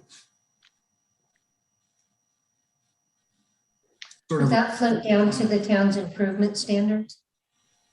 would think that's an appropriate location for that. Yeah, Sacramento County has it in their regular construction standards, Right. but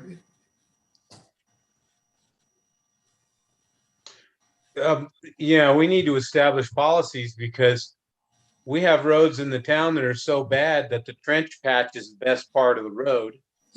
And then we come along and overlay a street and PG&E decides they need to fix the gas mains. Oh my gosh, we have that going on right now on Taylor Road.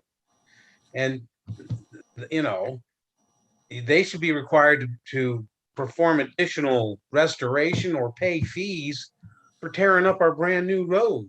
We actually have a 5-year moratorium against that. And so like with PG&E, this, because they're not just like, you know, tearing up a piece of gas, they're actually doing testing on that big gas pipe that goes from Roseville all the way up to Auburn. And so we had to let them do that because they're checking it to make sure we don't have another kind of San Bruno thing happening. They are going to be required to go back and fix it, but you know, and not just put a patch on it and call it good. They got to do a T, I think it's called a T. Yep.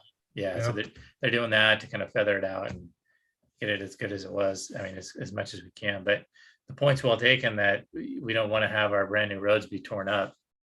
In this case, it was just the coordination between PG&E and the town was obviously lacking for some reason. I was just going to say one of the key elements is that you make a legitimate effort to notify the utilities. These are the roads planned for major rehabilitation in the next few years. Get your excavations in these roads done, because what has happened on these trench fees is somebody says, well, how's I supposed to know you were going to overlay this road 6 months before I started my project? So you need you need some kind of coordination effort. Yeah. And there's actually, I don't know what the name of it is, but there's like a utility group with all the cities where the cities coordinate with the utilities to make sure that stuff's not getting torn up the way. And I think what happened was when Britt was getting ready to leave, he didn't go to that meeting. And so it kind of, this is the end result of us not participating in that. So we need to make sure that we're doing that. It could be one way to give some incentive that say that the town of Loomis and the other agencies, they're all going to share the cost. So everybody pays a little less, share the cost, and done for 5 or 10 years. Instead of Loomis paying one, then gas pays another, then water pays another, the sewer pays another. Let's make one big trench. We all go through that one, and we share the cost of maintaining that. Unless one of I have a question. Does the town of Loomis send out to the utility companies what I would call A plans, B plans, and C plans on proposed projects? A plan sort of being the preliminary preliminary design, B plans, the design is a little bit further along, and C plans being the final design, and solicit comments from utilities under an A plan, B plan, and C plan review process. Right. I'm assuming that we do that, Thor, but I'm not 100% sure because Britt dealt with it. And now that we have Merrill on, I think that those kind of processes are going to get more tightened up to make sure that we are doing that kind of stuff. I'm not 100%. I think we're relying on the consultants, Sean, to do that. Yeah. Yeah, I can tell you we're doing it for the Taylor Sierra College improvements. So that's being handled there. Yeah. Whether that's happening for every individual maintenance project, I'm not as sure.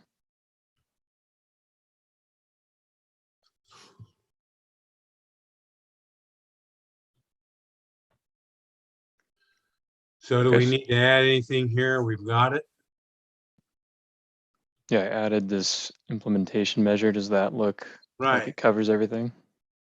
And so notice with signature that they got the paperwork. If somebody doesn't go to the meeting, they still get the message. And they are responsible. When they sign, we receive it. Okay, we are on the same page now. You cannot say later, I wasn't in that meeting. I'm sorry. They have to be informed and established and signed.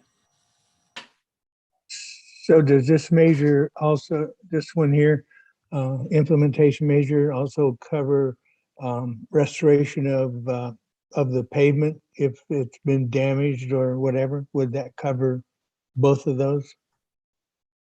To bring the pavement, say they damage the pavement, to bring it back to a level? Should we have a policy to talk about the payment? Yeah, I think that could be one of the policies that's established. So yeah, I think all those specific details would get worked out through the policy setting process. And Russ, I think you probably already know this, but that's a really hard thing to determine based on, was the road built to, current standards? Were they built to standards 50 years ago? Was it asphalt paved on dirt? Did it have road base and 4 inches of asphalt or 2 inches of asphalt? Was it already cracked up to begin with? And it's a good thing to have, but it's a difficult thing to really get your arms around from an engineering standpoint. And, I know Sacramento County, we tried all kinds of things, plating the road so they wouldn't, bust up sections in the old Arden area because the roads were just built on dirt, and that just drives up costs. So there's a huge trade-off, but there are times where contractors just are not careful. And that's what you really want it to be, is don't do any further damage to an already damaged road. And that is a really difficult thing to get your arms around. Yeah, I agree with you 100% there. I mean, you look at Humphrey Road right now, they're out there doing that subdivision, finally getting going on there, and that road's all cracked and deteriorated right where they're going in and out of the construction entrance. They say over there in one of the policies is according to the annual standards when they repair. So the latest standard. About the only thing you can do is you got to go out there and take good videotapes of what it looked like before they started construction, and walk the job with a contractor or the utility company and just take a videotape and put it in the file and then review it at the end of the project. Yeah, you almost need to take core samples sometimes. But the company can say there's something we cannot see, we cannot be, we don't supposed to be responsible for something that other have been done before. Well, I would hope that in the case of a subdivision on, like you mentioned on Humphrey, that those developers going out the center line of street with new frontage improvements the whole length. I don't know that that's what's going on, but it's certainly what you see happening. Typically, you go out to center line, or at least overlay the entire the street out to the center line through the limits of your development. Looked at the improvement plans, but you're right. That's what should be happening. That's what should be happening. I don't know. Again, if you're doing an overlay, then you're on top of a base that you have no idea what it can support. So it's kind of another catch-22. I think we're coming up on our last 10 minutes here, and we just have a couple policies to go. So I'm going to try and just go through those really quick with everybody. And so these are all new additions since the last meeting. And these are tearing off of those 2 new goals that we added that we talked about at the beginning. So there's a new section 9, collaboration with other agencies. Objective 9.1, develop a circulation system that provides connectivity to regional facilities and supports regional traffic.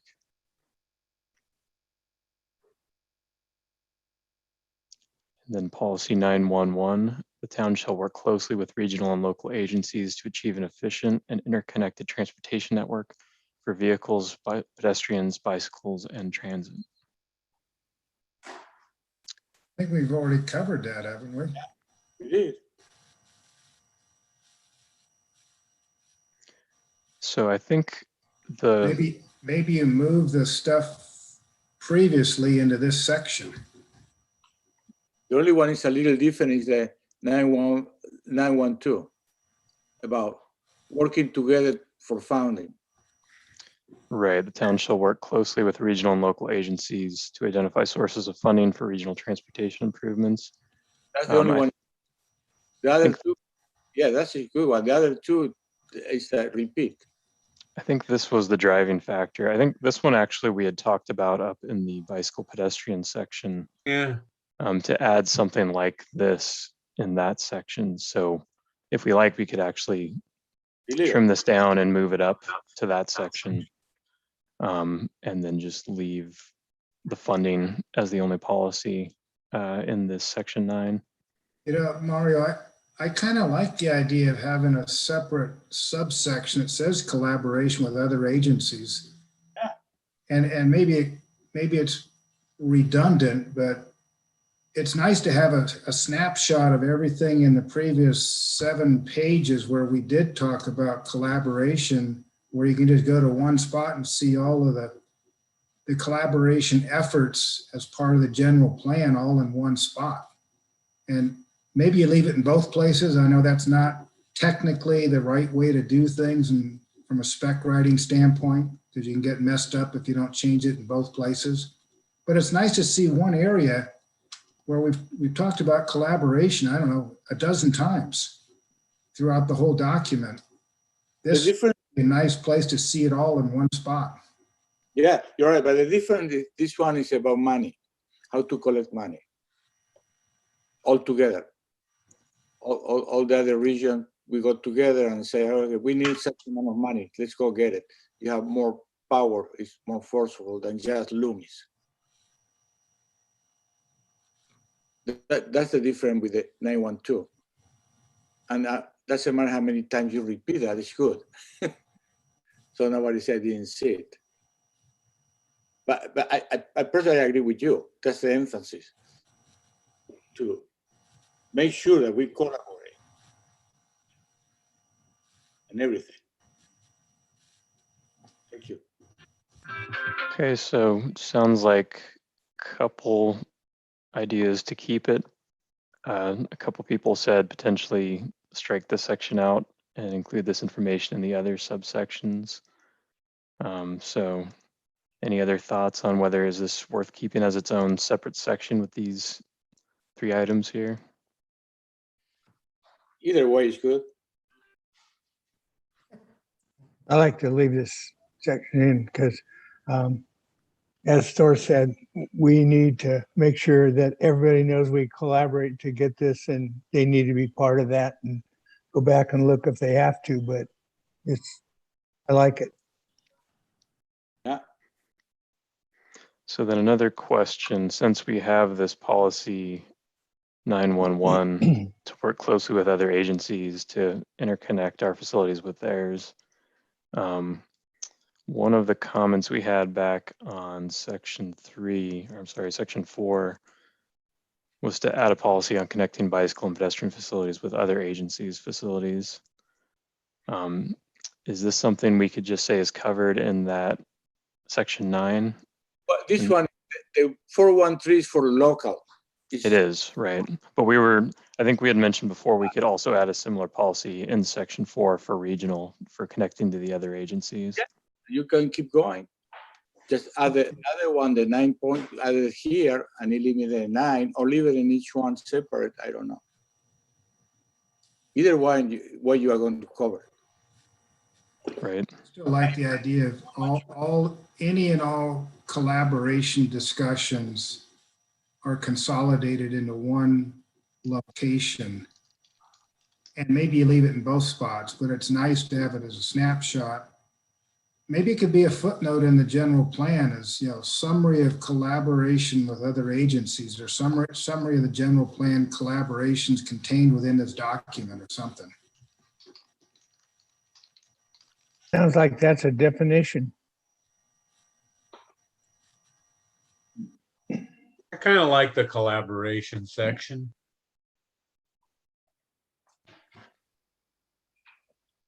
Okay. So it sounds like we'll keep Nope. that section 9.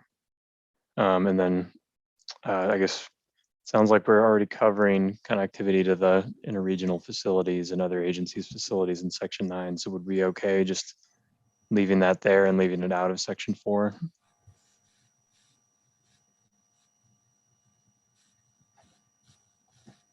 I'm fine with that. You can I'm leave good both. with that. Okay. Doesn't hurt. It's covered. And then moving on to the final section is parking. Objective 10.1, maintain and regulate an appropriate supply of public and private parking that supports parking availability and auto access throughout the town.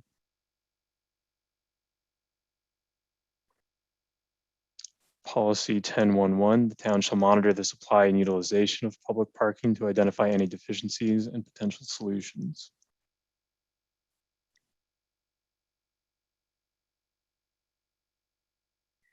And the final policy is 10.1.2, the town shall reduce minimum parking standards where appropriate to promote the use of alternative modes of travel.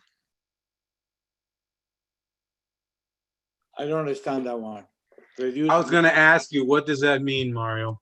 So this is pretty common right now where a lot of cities and counties are basically putting in standards where they give incentives for new developments to come in to have either parking standards that are a little bit low than they are currently, or to actually lower the town's overall parking standards to something less to try and promote transit or biking or walking more. Basically, the idea is don't require as much parking to try and get people out of their cars and into other modes of travel, taking the bus or riding their bike. Shall reduce minimum parking standard. That is existing. And then instead of that, add more parking. I just think that traffic's coming anyway, whether you restrict the parking or not, and we should provide for traffic. I hate to try and reduce freeway utilization by jamming the freeway up into a traffic jam. You see what I mean? Which is kind of what we have going on with, okay, we're in a air pollution control district because we exceed the minimum air standards. Therefore, we cannot add freeway lanes to the freeway. We can only add high occupancy lanes. Therefore, the freeways sit in a traffic jam, creating more pollution than they would if everything was flowing. So that's an example of this type of policy where we're going to force people out of their cars by making it miserable for them so they can't find parking and they can't get there. I would prefer that we would improve public transportation and stuff while still providing for private transportation. I don't know. These kind of statements scare me. You know, I don't want to see, I want people to have a place to park so they can go and spend money downtown. Yeah, I don't understand this one at all.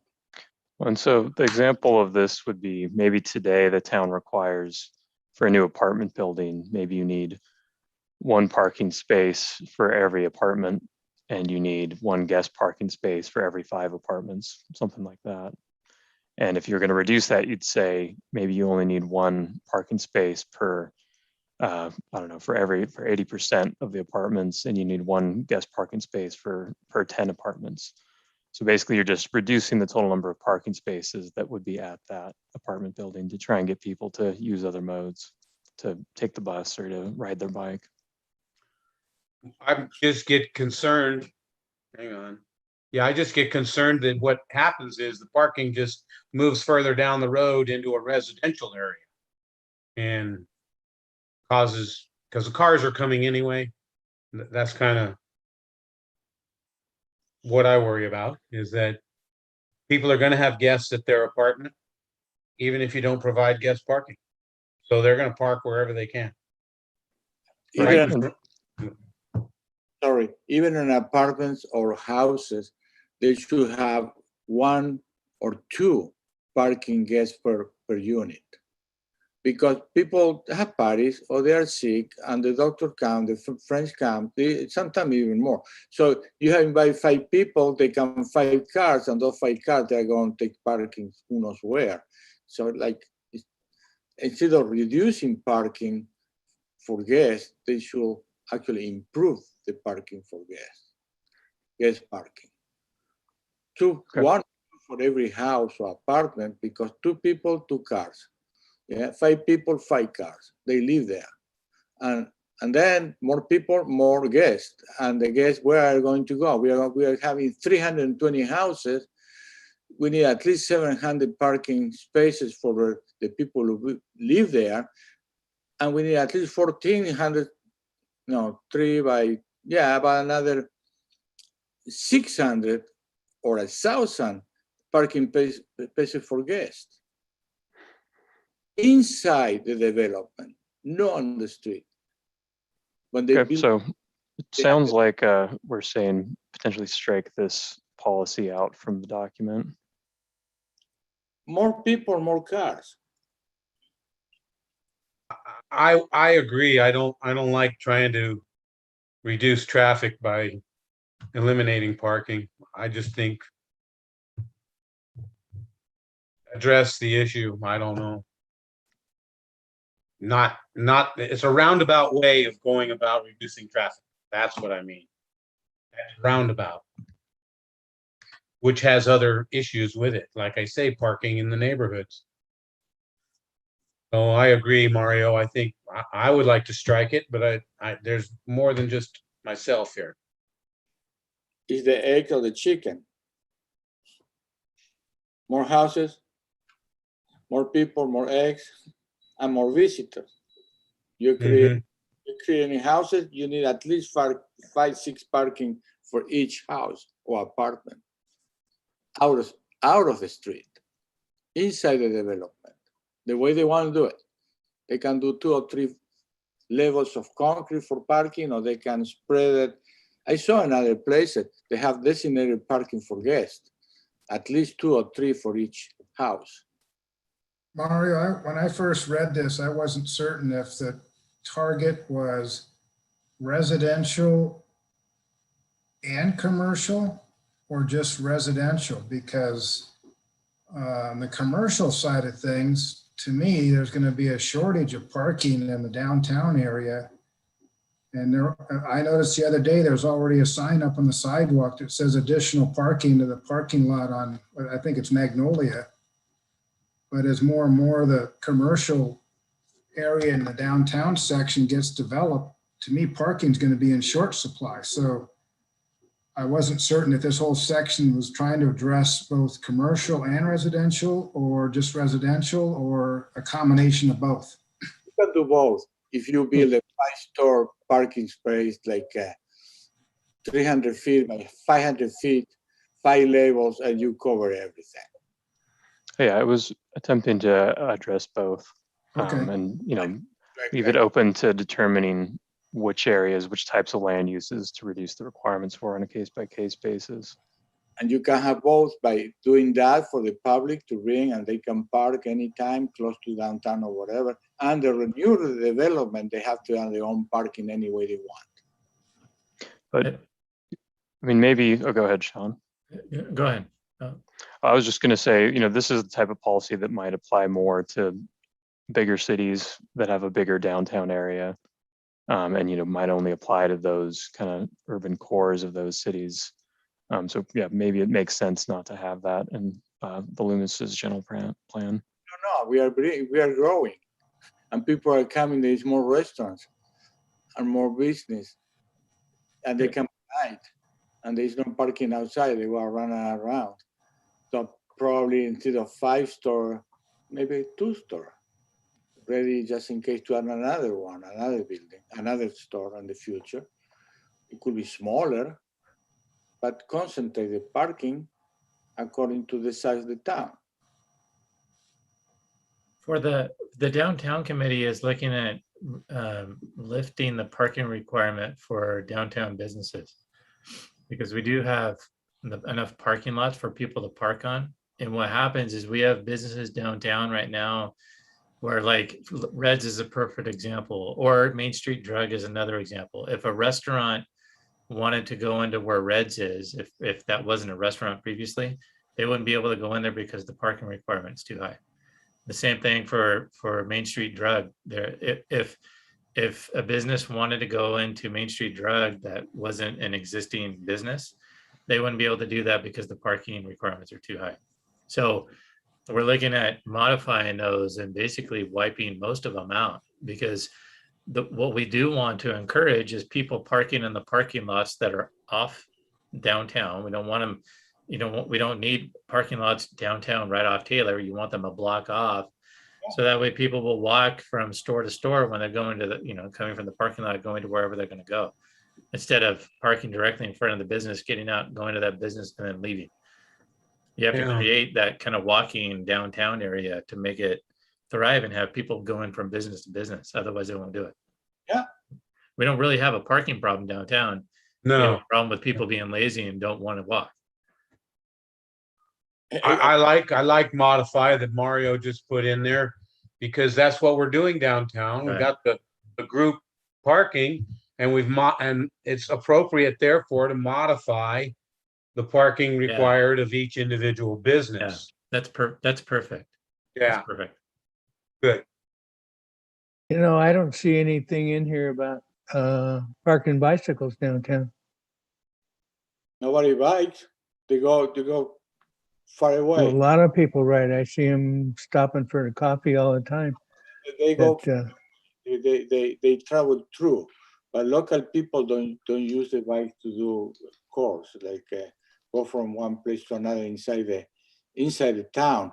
I think it's not safe enough. It's part of one of the items. Providing bicycle parking is not a bad idea. No, I think that's a good new policy, the way that Mario is setting it up right now. Yeah, But most of the bicycles I see, they are passing through, getting coffee and keep going. But I I don't want to park that bike and spend some money.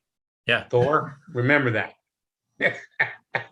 When you're riding around, Yeah. I got to stop here and buy something. Yeah, that's perfect, Mario. That's perfect.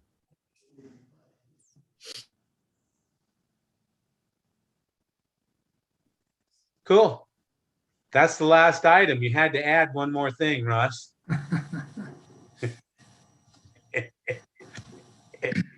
We got a lot done today.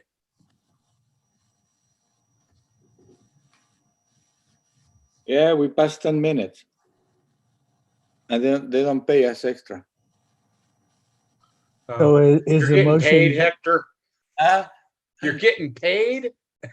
No, not even for the extra time. Mario, So- good job. Thank you. so is the motion going to be to adopt this and move on with the exception of 7.1.3 and 8.1.3 to be modified by Sean? Yeah.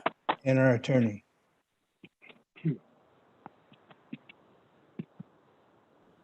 That would be Well- an excellent motion. Yeah. Well, should we have one more meeting where we say, okay, this is it, we're done? This is the package, or do we turn it loose now? I don't think you necessarily need to have another meeting just to talk about those two policies that you've given. I mean, you've already basically given us direction to modify them. Okay. I'm fine If with you're that. comfortable with it, it's up to you, whatever you want to do. No, I'm comfortable with that. Anyone else? I am also. Works for me. No more meetings? I have prepared a draft motion, if anybody would like to entertain it. This is a motion of the Circulation Element Committee to forward to the Planning Commission our recommendation for goals, policies, objectives, and implementation measures for our committee's assignment as modified by today's meeting, with direction to the town manager and traffic consultant to amend items 7.1.3 and 8.1.3 as modified at today's meeting. This committee recognizes that this completes our task at this time and that we have an opportunity to participate in the conservation of resources element review by the Planning Commission and Town Council of the draft 2020-2040 general plan update. And the only change that I would make to that is it's not conservation of resources, it's circulation. Oh, yeah, sorry. I read it the way I saw it. I'm sorry. Yeah, circulation element. One other note I had taken down is we had mentioned adding some language to policy 416 about the safe routes to schools, specifically on some of the schools being outside the town boundaries in coordination with the other agencies. And we can include that in the 7.13, 1.3, the 8.1.3, and the addition of 4.1.6. Okay, let's see, collaborate. You are good. I don't know how you do it. Okay. You could do it right here in the very beginning. Collaborate with the appropriate members of the community and adjoining agencies. Does that work? Yes. Yeah, that makes sense. That works. Cool. I would So, like to make that motion subject to those changes. Thank This you, is Ed Russ. Horton, I'll second. Moved and seconded. Could we have a roll call vote, please? Yes, Mike Hogan, Yes. Russ Kelly, Yes, Ed Horton, Yes, Thor Ludi, Yes. Hector Walensky, Yes, and Tim Underhill. not here. He's there. Thank you. Tim is there. He's mute. Maybe his internet's messing up. He's talking. He Put gave your us a thumbs up, Tim. He gave us a thumbs up. I saw the thumbs up. Okay. Okay, thanks. So then, motion's passed, it carries. I'd like to say thanks to everyone who worked on this committee. This is kind of nuts and bolts stuff, not very glamorous, not necessarily very exciting, but nonetheless, it has its place and the town needs it. So thanks to everyone. I'm glad to have met some of you for the first time. And I guess with that, meeting's adjourned unless there is another comment. I would something. Why do we don't have a potluck? We want all of us get together in a month or 2 months and have a potluck. See what happens with all this. maybe we'll have a town barbecue. Okay. I think that's actually probably a good idea. We'll get Sean's final version of those, Sean and Mario's final version there, and why? Then we get together and see what really happens. And well, let's see. And Do we have a budget, Sean? We got a budget for the town to pay for the barbecue? no, we Yeah, 0. Oh, that's No why it's money, a no potluck. money. That's why it's a potluck. We'll do a potluck, yeah. Yeah. Okay, great. and I offer my house. Perfect. Nice. Okay. Thank you, Hector. You're welcome, all of you, and thank you. It was wonderful, wonderful to meet all of you. You guys work really well together. It was a pleasure to work with you. Okay. Bye. Thank you, Mary. Good night, goodbye, everybody. All right, thank you. Thanks, everyone. goodbye. Bye. Goodbye, everybody.